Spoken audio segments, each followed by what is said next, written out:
Iglesia Bolívar te invita a sus servicios en línea los días domingos. Comenzamos a las 10 de la mañana con el servicio infantil, 10:30 servicio general y a las 19 horas el estudio bíblico. Todos nuestros servicios dominicales se emiten vía Facebook y YouTube. También te invitamos a nuestras reuniones vía Zoom los días jueves. Iniciamos a las 17 horas con la reunión de oración y a las 19 horas la escuela de líderes. El departamento quechua de nuestra iglesia también te invita a sus reuniones vía Zoom. Domingos, culto general en quechua a las 15 horas y escuela de líderes a las 20. Viernes, reunión femenil a las 15 y sábado, reunión juvenil a las 20 horas. La Iglesia Bolívar te invita a sus clases vía Zoom en los siguientes horarios. Clase Benjamín, martes a las 18:30. Clase Judá los viernes a las 19 horas y clase Bernabé los sábados a las 20 horas. La prejuvenil de la Iglesia Bolívar te invita a sus reuniones mediante Zoom todos los sábados a partir de las 5 de la tarde. La SOCIE también se reúne vía Zoom en los siguientes horarios: miércoles y viernes a las 19 horas, sábados 19 horas y domingos a las 9 de la mañana. No te pierdas también las transmisiones en Facebook cada sábado a las 16:30 horas. El Grupo Kairos te invita a su nueva sección Hablemos de en Facebook Live cada viernes a las 20 horas y también te invitamos a las reuniones en Zoom los días lunes a las 20 horas. La Sociedad Femenil también te invita a sus reuniones vía Zoom todos los martes a las 15 horas. El Grupo Hombres de Valor te invita a sus reuniones en Zoom de manera quincenal los días lunes a las 19 horas. El Club Oanza de nuestra iglesia anima a los padres de familia a seguir trabajando de manera virtual, manteniendo contacto con los líderes o con nuestras hermanas Nancy de Tambo o Castulia Vargas. Si quieres volver a escuchar las prédicas, búscanos en Spotify como Iglesia Bolívar. No te olvides suscribirte a nuestro canal de YouTube y activar las notificaciones para no perderte el contenido de nuestra iglesia. También te invitamos a seguirnos en Instagram. Búscanos como @iglesiabolívar.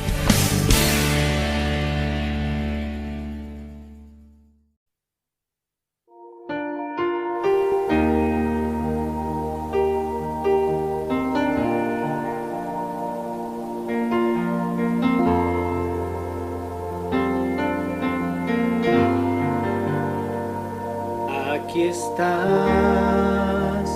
debemos mover, te adoraré, te adoraré. Aquí estás, obrando en mí, te adoraré, te adoraré. Aquí estás, debemos mover, te adoraré, te adoraré. Aquí estás, obrando en mí, te adoraré, te adoraré. Milagroso, abres camino, cumples promesas, luz en tinieblas, mi Dios, así eres tú. Milagroso, abres camino, cumples promesas, luz en tinieblas, mi Dios, así eres tú. Aquí estás, tocando mi corazón, te adoraré, te adoraré. Aquí estás, sanando mi corazón, te adoraré, te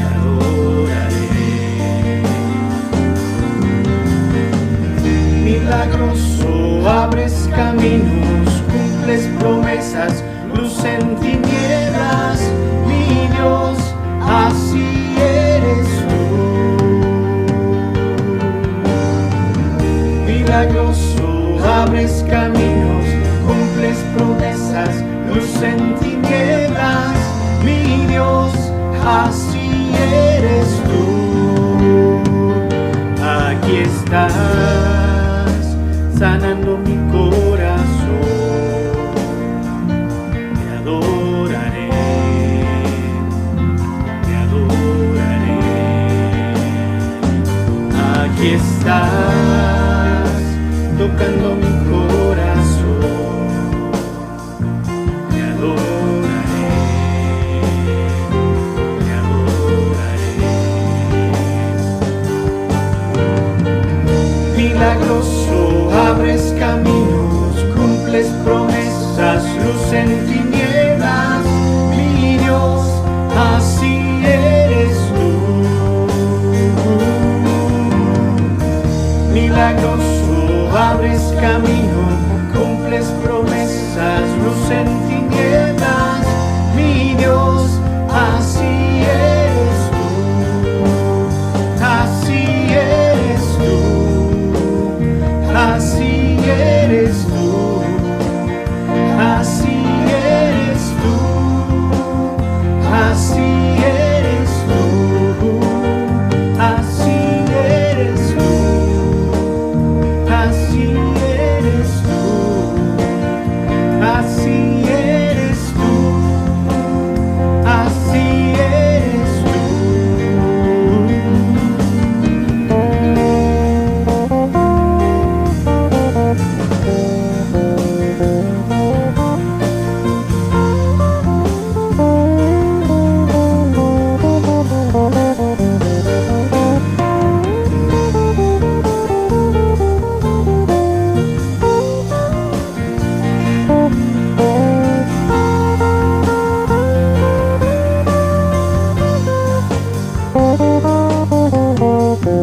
Aunque no pueda ver, estás sobrando. Aunque no pueda ver, estás sobrando. Siempre estás sobrando. Siempre estás sobrando. Aunque no pueda ver, estás sobrando. Aunque no pueda ver, estás sobrando. Siempre estás sobrando. Siempre estás sobrando. Aunque no pueda ver, estás sobrando. Aunque no pueda ver, estás sobrando. Siempre estás sobrando. Siempre estás sobrando. Aunque no pueda ver, estás sobrando. Aunque no pueda ver, estás sobrando. Siempre estás sobrando. Siempre estás sobrando. Milagroso, abres camino, cumples promesas, luz en tinieblas, mi Dios, así eres tú. Milagroso, abres camino, cumples promesas, luz en tinieblas, mi Dios, así eres tú. Milagroso, abres camino, cumples promesas, luz en tinieblas, mi Dios, así eres tú. Milagroso, abres camino, cumples promesas, luz en tinieblas, mi Dios, así eres tú, así eres tú, así eres tú, así eres tú, así eres tú,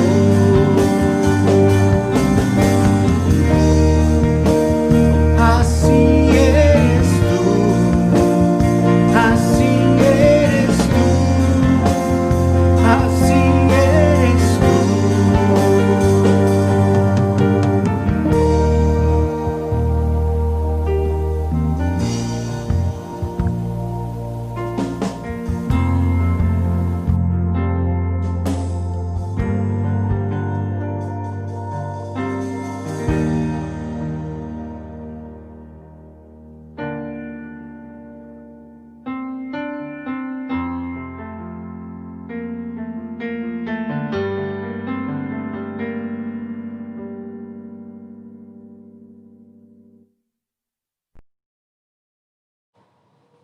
Buenas noches, queridos hermanos. Qué lindo es verles nuevamente por un segundo domingo en este mes de julio. Realmente, qué bendición es la tecnología. Realmente uno puede llegar a la casa de cada uno de ustedes a través de este medio. En esta noche yo quiero comenzar con 3 preguntas para que pensemos.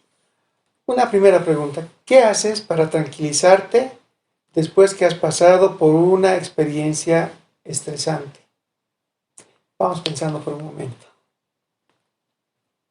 Bueno, una segunda pregunta: ¿has sentido el estímulo y el ánimo de los hermanos de la iglesia cuando pasaste por esta experiencia difícil?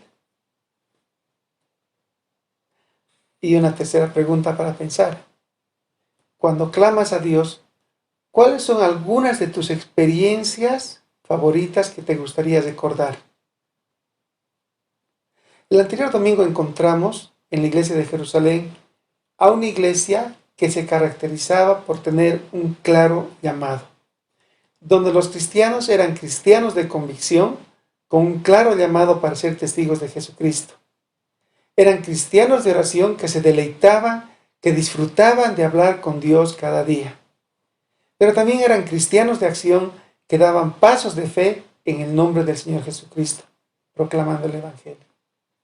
Continuando con el pasaje de Hechos, capítulo 3, que es el pasaje que meditamos el anterior domingo, vemos en el libro de Hechos que este hombre que había sido sanado estaba caminando, saltando, alabando al Señor.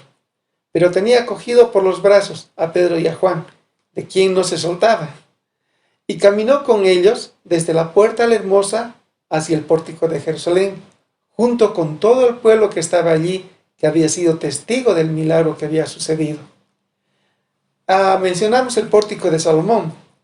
El pórtico de Salomón era una galería o un corredor con columnas. Era un espacio demasiado amplio que estaba situado en el interior de la muralla oriental del atrio del templo. Pero vemos que Pedro en esta oportunidad no desperdicia esa oportunidad hermosa para explicar al pueblo lo que había sucedido y aprovecha la ocasión para hablar del Evangelio. Y en ese discurso que tiene Pedro, tiene 2 partes. En la primera parte de su discurso, Pedro expone que el milagro obrado con este cojo de nacimiento fue realizado en el nombre de Jesucristo, el ungido, el Mesías, el enviado de Dios, a quien los judíos habían crucificado, pero que Dios lo había resucitado de entre los muertos, de todo lo cual, con toda seguridad, ese pueblo judío, el pueblo, eran y fueron testigos. En la segunda parte, encontramos que Pedro en su discurso exhorta a este pueblo al arrepentimiento y a la fe en el Señor Jesucristo. Todo este momento que se da en el pórtico de Salomón, con toda seguridad, generó toda una situación que no pasó desapercibida para los que estaban en el templo y llegó a oídos del liderazgo judío, quienes enviaron a la guardia del templo, quienes procedieron a arrestar a Pedro y a Juan y los ponen a la cárcel, porque ya era avanzada la tarde y en la noche no solían tener reuniones los del Sanedrín. Entonces toda esa noche Pedro y Juan pasan en la cárcel y al día siguiente son llevados al concilio, al Sanedrín, para comparecer ante este liderazgo judío religioso. Pedro y Juan, frente a este concilio, defendieron su fe en el Señor Jesucristo. Y frente a la pregunta que les hizo el sumo sacerdote, ¿con qué potestad o en qué nombre hacen ustedes todo esto?, ellos presentan defensa del Evangelio, con mucha sencillez, con gracia, pero con mucha firmeza y valentía.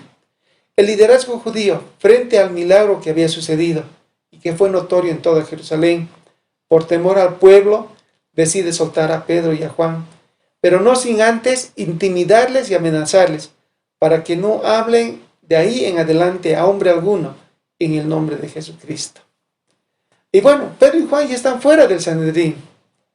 Y la pregunta es, ¿a dónde se dirigieron Pedro y Juan luego de haber sido puestos en libertad por el Sanedrín? Una opción pudieron haber sido a sus casas. Habían tenido un día agotador el día anterior, toda la noche en la cárcel, al día siguiente frente al Sanedrín, y creo que tal vez en ellos había cierto temor, cierto cansancio, y pudieron irse a su casa, pero no lo hicieron. También pudieron haber renunciado al llamado del Señor Jesucristo de ganar almas para Él, porque tal vez podían haberse dado cuenta de que ese llamado no era un llamado fácil, que implicaba muchas cosas más que solamente cumplir con el llamado. Pero no tomaron esa decisión. Miren lo que dice Hechos 4:23. Y puestos en libertad vinieron a los suyos y contaron todo lo que los principales sacerdotes y los ancianos les habían dicho. Aquí quiero que vayamos viendo algunas cosas. Primera cosa, vinieron a los suyos. Me gusta esto. ¿Dónde más puedes acudir cuando estás en una situación difícil? ¿Dónde acudieron ellos? A la familia de la fe, a la familia en Cristo. Pero también dice que dieron testimonio de lo que les sucedió en el Sanedrín. Ellos realmente estaban tan contentos de contar, de compartir esa oportunidad que les dio de hablar de Jesucristo delante de 71 personas que conformaban el Sanedrín y presentar defensa del Evangelio. Esta noche quiero que aprendamos un segundo tema que nos enseña la Iglesia de Jerusalén sobre uno de los recursos más extraordinarios que tenemos los cristianos y que está disponible para cada uno de nosotros, y eso es la oración. Consideraremos en esta noche 3 elementos en la oración que tuvieron la Iglesia de Jerusalén esa noche.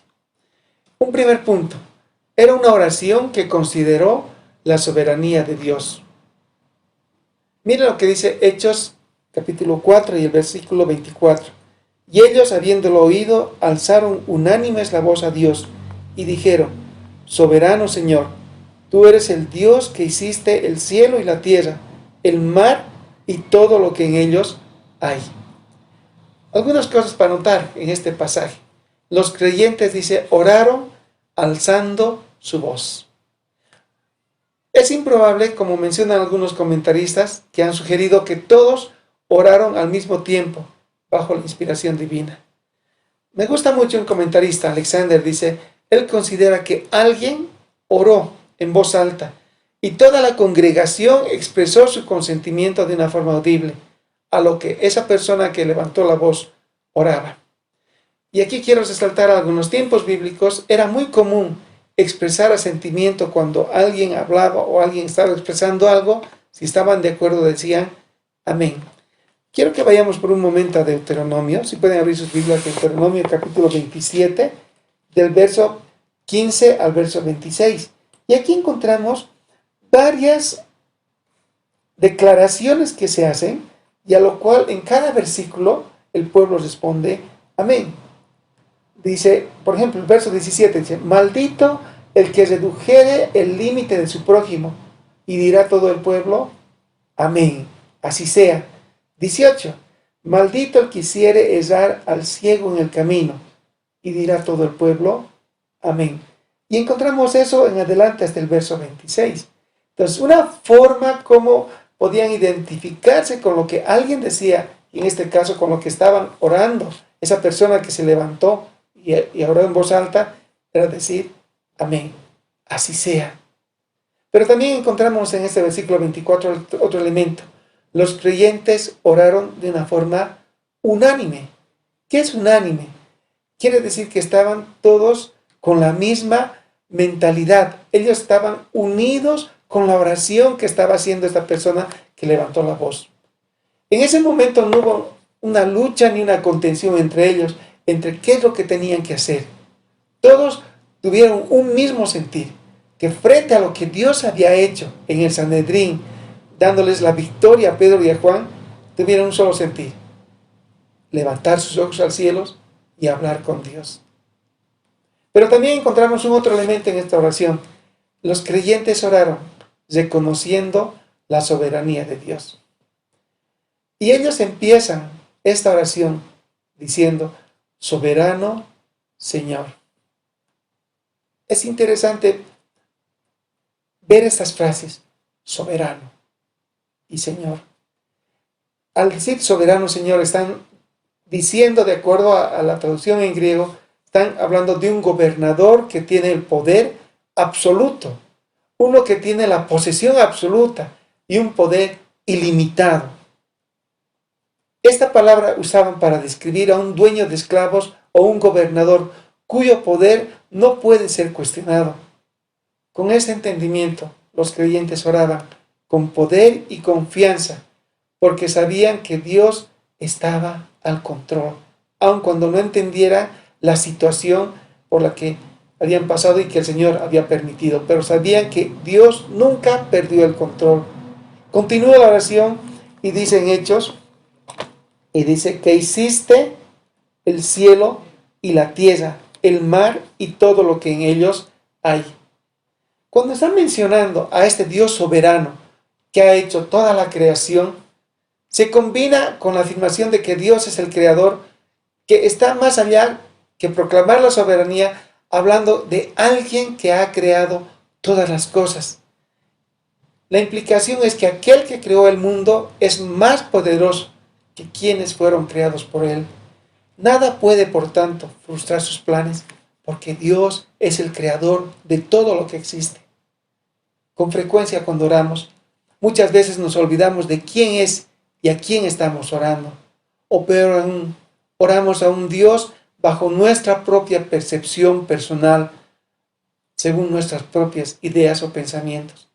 Los discípulos tenían poder en la oración porque sabían a quién estaban orando, a un Dios, a un Señor soberano. Pero encontramos un segundo elemento que estaba involucrado en esta oración. La oración que ellos elevaron consideró la palabra de Dios. Y veamos los siguientes versículos. Dice el versículo 25 al verso 28, que vamos a dar lectura y luego vamos a analizar poco a poco. Que por boca de David tu siervo dijiste, ¿por qué se amotinan las gentes y los pueblos piensan cosas vanas? Se reunieron los reyes de la tierra y los príncipes se juntaron en una contra el Señor y contra su Cristo, porque verdaderamente se unieron en esta ciudad contra tu santo Hijo Jesús, a quien ungiste, Herodes y Poncio Pilatos, con los gentiles y el pueblo de Israel. Aquí en la oración, la persona que está orando en voz alta dice, por boca de David tu siervo dijiste. Están haciendo una alusión a algo que David mencionó. Interesante, y están mencionando el Salmo 2, denominado un salmo mesiánico, debido a que sus descripciones proféticas de Jesús, el Mesías, habla de su vida, su muerte, su resurrección y su reino futuro. Elegido y ungido por Dios, David sabía que Dios cumpliría su promesa de traer al Mesías al mundo por medio de su descendencia. Pero vemos que continúa la oración y la oración menciona un pasaje, dice, ¿por qué se amotinan las gentes? Que nos menciona el Salmo 2, y los pueblos piensan cosas vanas. David en el Salmo 2, en los dos primeros versículos, justamente menciona lo mismo, dice, ¿por qué se amotinan las gentes? Y los pueblos piensan cosas vanas. Se levantaron los reyes de la tierra, y los príncipes consultarán unidos contra Jehová, contra su ungido. Podríamos imaginar que cuando el Mesías viniera, los judíos que llevaban siglos esperándole, lo iban a recibir con gozo y gran alegría. Pero el Salmo que encontramos nos anuncia que no iba a ser así, sino que contra toda lógica, el pueblo escogido por Dios se uniría a los gentiles para rechazarlo. Ya nos dice Juan 1, capítulo 1, cuando dice, a lo suyo vino y los suyos no los recibieron. Cuando estaban orando, recuerdan que lo dicho por David se estaba cumpliendo en Jesucristo, en el Mesías, en el ungido de Dios que fue rechazado por su pueblo. Mediante su oración a la luz del Salmo 2, estos creyentes entendieron que debían esperar este tipo de oposición al nombre del Señor Jesucristo y a la proclamación del Evangelio. Ahora, en el versículo 27, tenemos la interpretación que el Espíritu Santo puso en la mente y corazón de los creyentes. Cuando dice la palabra del Señor, porque verdaderamente se unieron en esta ciudad contra tu santo Hijo Jesús, a quien ungiste, Herodes y Poncio Pilato, con los gentiles y el pueblo de Israel. En la oración están recordando que todo lo que le sucedió al Mesías prometido, nuestro Señor Jesucristo, comenzó allá, cuando Pilato se unió a los dirigentes religiosos y Herodes para dar muerte a Cristo, el Mesías prometido. Pero algo más que encontramos en la oración de esta persona que ora en medio de los apóstoles, cuando dice, para hacer cuanto tu mano y tu consejo habían antes determinado que sucediera. Aquí vemos que a la luz de este pasaje ellos vieron el por qué se estaban dando estas cosas. Y ellos podían reconocer que la ira del hombre nunca opera fuera de la esfera del control de Dios. Estos enemigos de Jesús solo podían hacer lo que la mano de Dios, la soberanía de Dios permitía. Ellos entendieron claramente que todo esto formaba parte del plan perfecto de Dios, aunque las personas se estaban levantando en contra de Jesús y de la proclamación del Evangelio. Es esta verdad la que los apóstoles proclaman en su oración, verdad que les llenó de la paz verdadera, sabiendo que lo que viniera estaba bajo el control de la mano de Dios. Al considerar los apóstoles en su oración la palabra de Dios, afirmaron fuertemente sus corazones en las verdades expresadas en la palabra de Dios. Y no sé cuántos han escuchado orar con la palabra. Para mí era algo extraño escuchar la primera vez. Pero viendo esta oración, me pongo a pensar que es interesante que cuando tú estás orando, puedes recordar pasajes de la palabra del Señor y esa palabra del Señor puedes contextualizarla a la oración que tú estás haciendo. Hagamos un ejercicio. Salmo 23. Si yo quiero hablar con el Señor y quiero reforzar con la palabra del Señor, podría decir, Dios, tú eres mi pastor. Y aunque ande yo en valle de sombra de muerte, aunque esté andando en esta circunstancia difícil en mi vida, sé que tú estarás conmigo, porque tú eres mi palla y mi callado. Y aderezas mesa delante de mí, delante de esas personas que me están angustiando. Gracias, Dios, porque te tengo a ti. Y de esa forma podemos usar de una manera fuerte la palabra del Señor y fortalecer nuestra oración y tener mayor convicción de lo que le estamos diciendo al Señor. Y hemos visto dos aspectos, dos cualidades de la oración que tenían los apóstoles. Pero una tercera cualidad es que ellos consideraron el corazón de Dios.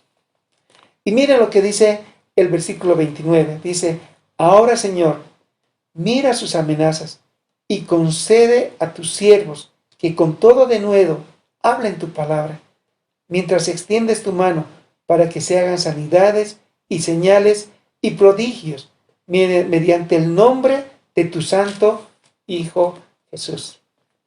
En su oración, ellos no piden ser liberados de las amenazas del Sanedrín, no piden ser liberados de sufrir por el Evangelio, de tener un trabajo que sea más fácil, menos penoso, menos sufrido, de tener un ministerio libre de dificultades.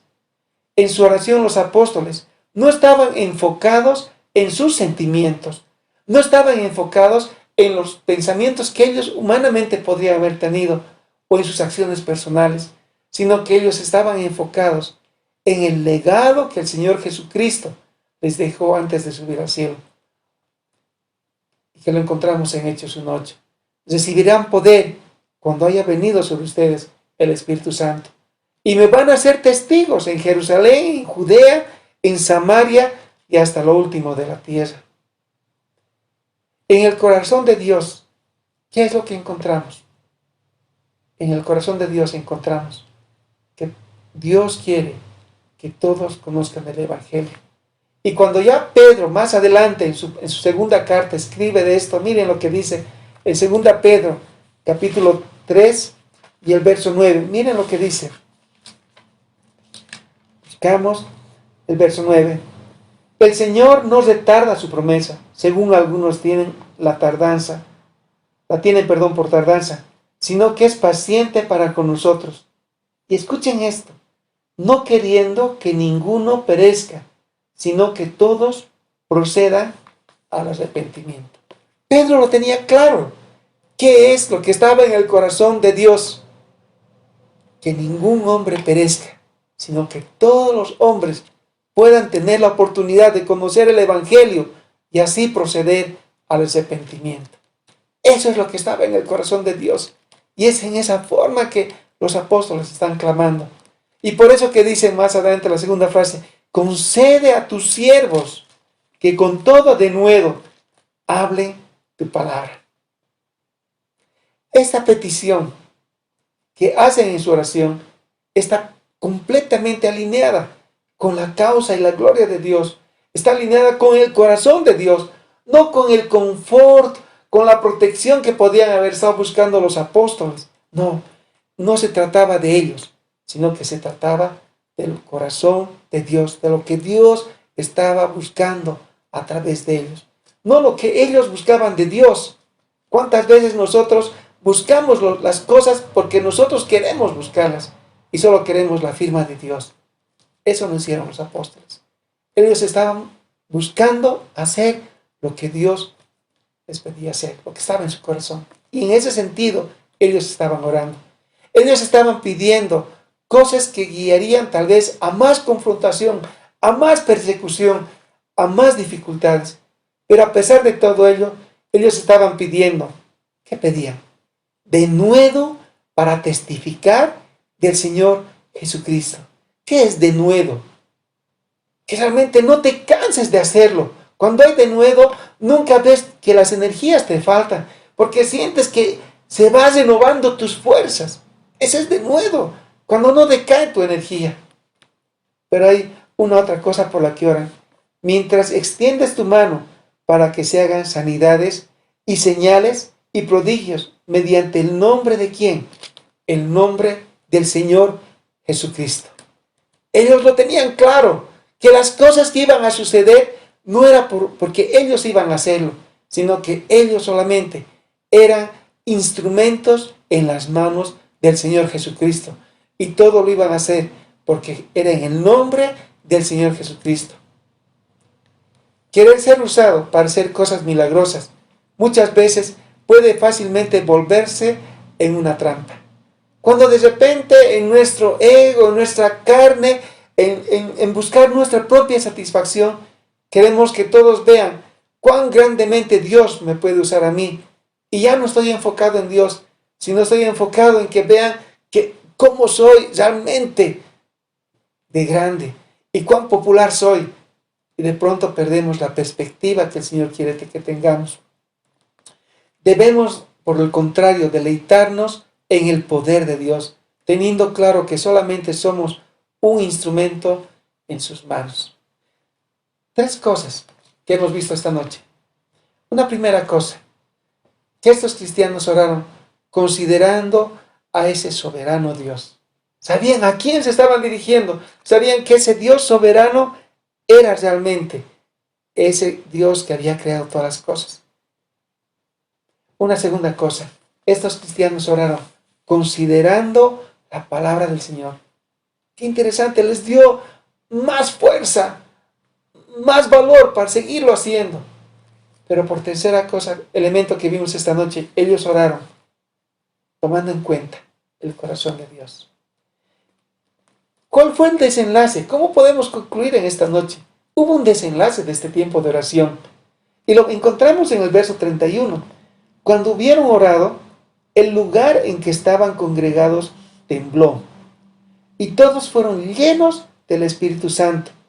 Y hablaban con denuedo la palabra de Dios. Analicemos nuevamente, poco a poco, este versículo. El desenlace de esta oración que levantaron a los cielos, la iglesia de Jerusalén. Primer elemento para pensar. El lugar que estaba congregado, dice, tembló. Miren, les fue dado un temblor como una señal única de parte de Dios. La palabra no menciona si ese temblor fue extenso, fue en toda la zona, o fue tan solamente en el lugar. Pero con toda seguridad no era algo que sucedía en cada momento.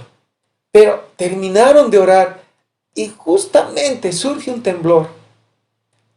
Un comentarista llamado Pearson dice, la presencia de Dios se manifestó de una manera tan maravillosa que aún paredes muertas sentían el poder del Espíritu de vida. Está diciendo que lo material respondió a lo espiritual. Dios mostrándoles a través de la creación que Él escuchó la oración. Pero vemos lo que dice a continuación. Todos fueron llenos del Espíritu Santo. Y esta palabra me hace pensar en la experiencia que tuvieron también los apóstoles en Pentecostés. Y es que no era una experiencia única. Y esto nos hace pensar que cuando somos llenos del Espíritu Santo es algo que tenemos que buscar de una manera permanente. No es algo que lo tienes y lo pierdes. Ahí encontramos lo que nos dice Pablo en Efesios, que debemos ser llenos del Espíritu Santo, que nos embriaguemos con el Espíritu Santo. Dice, no nos embriaguen con el vino, en lo cual hay disolución, sino más bien antes busquen ser llenos del Espíritu Santo. La llenura del Espíritu Santo tiene más que ver con una relación día a día, de buscar cada día a Dios y buscar que el Espíritu Santo controle nuestras vidas. Vivamos no bajo el control del vino, está diciendo Pablo, sino vivamos bajo el control del Espíritu Santo, no bajo el control de nuestro ego, de nuestra carne, de nuestros anhelos, de nuestras pasiones, de nuestros deseos humanos, sino bajo el control del Espíritu Santo.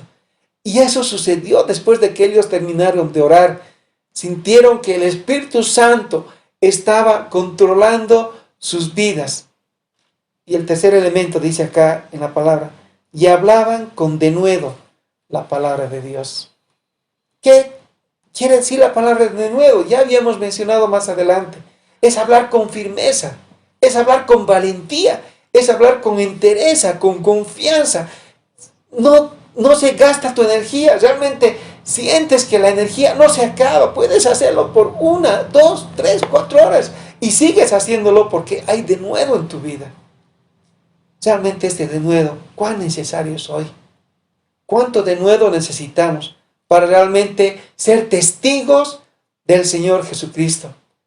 Con frecuencia escondemos deliberadamente la obra de Dios en nuestras vidas, de los demás, quienes realmente serían beneficiados por oír de ella.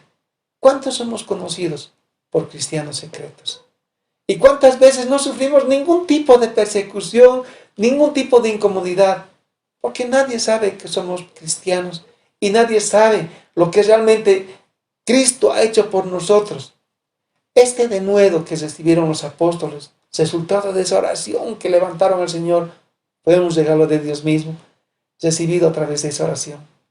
No era algo que ellos intentaron hacer por sí mismos, no se trataba de ellos, se trataba de lo que ellos buscaban que Dios hiciera a través de ellos.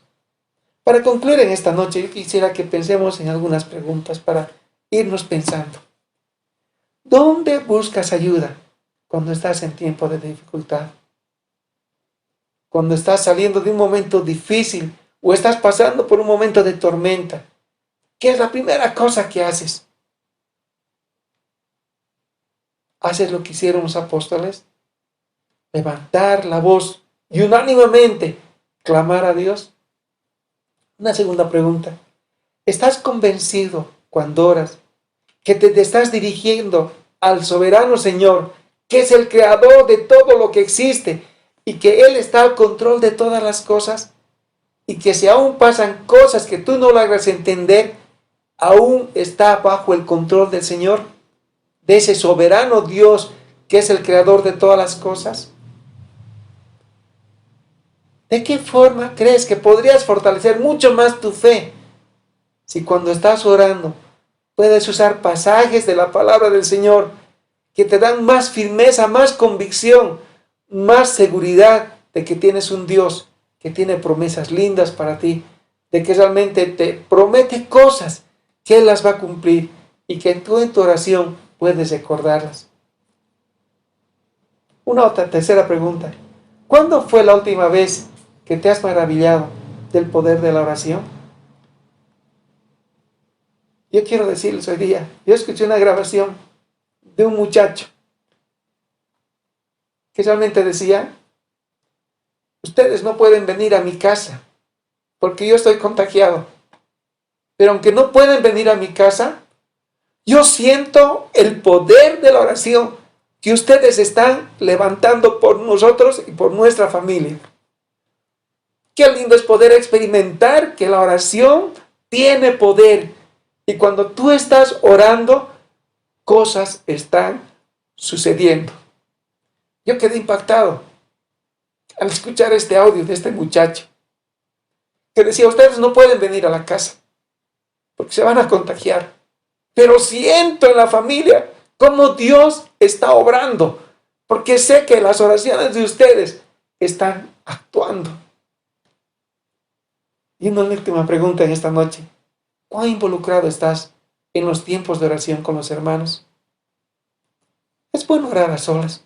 Es bueno cuando tú estás a solas y en la intimidad de tu corazón tú hablas con Dios y te abres a Dios y le confiesas tus debilidades, realmente le dices aquellas cosas donde tienes luchas y aún le expresas tus temores. Pero qué lindo también es cuando puedes orar con otros creyentes y sentir que juntos, como hicieron los apóstoles, en forma unánime, pueden levantar la voz al cielo. Es triste cuando vemos que en la iglesia somos pocos los que participamos en los tiempos de oración. Pero qué lindo sería que puedas juntarte. No necesariamente los jueves cuando tenemos a las 5 este tiempo de oración como iglesia, pero tal vez llamar a alguien y decir, ¿podemos orar juntos? O cuando estás hablando con una persona y sientes que esa persona necesita de una palabra de ánimo, decir, bueno, hagamos algo. Sé que no nos podemos ver, tú estás al otro lado del teléfono, pero podemos juntos unirnos en una oración y hablar con Dios. Son cosas bonitas. Y realmente, ¿cuánto perdemos cuando no hablamos con Dios? Esta era una característica de la iglesia de Jerusalén. Yo quiero que en esta noche quedemos con este pensamiento. El próximo domingo vamos a tocar de otra característica que tenía la iglesia de Jerusalén y que sé que va a desafiarnos en este tiempo. Oremos. Padre, en esta noche te agradecemos porque a la luz de la vida de la iglesia en Jerusalén vemos una iglesia que realmente está 100% conectado contigo. Y aún en los momentos difíciles, aún viendo las situaciones que pasaban, ellos estaban levantando su rostro a ti, clamándote a ti como ese Dios todopoderoso, que ni una hoja se mueve sin tu poder. Realmente buscando tu corazón, buscando entender qué es tu voluntad y orando en armonía con tu voluntad. Padre, ayúdanos a tener tu corazón. Ayúdanos a entenderte y a conocerte más a través de la palabra de Dios. Cada vez que levantamos una oración a ti, hablar conforme a tu corazón. Y Señor, danos ese denuedo para poder hablar a otros de tu palabra, a ser testigos de lo que tú has hecho por el hombre. Que realmente podamos ser instrumentos que hacemos que el Evangelio llegue a toda criatura. Oramos y te agradecemos en el nombre de nuestro Señor Jesucristo. Amén. Que el Señor les bendiga. Tengan una linda noche ahora y mañana. Un nuevo día, nuevas fuerzas, una semana con el Señor. Aprovechar las oportunidades para hablar del Señor. Dios mediante el próximo domingo nos encontramos. Bendiciones.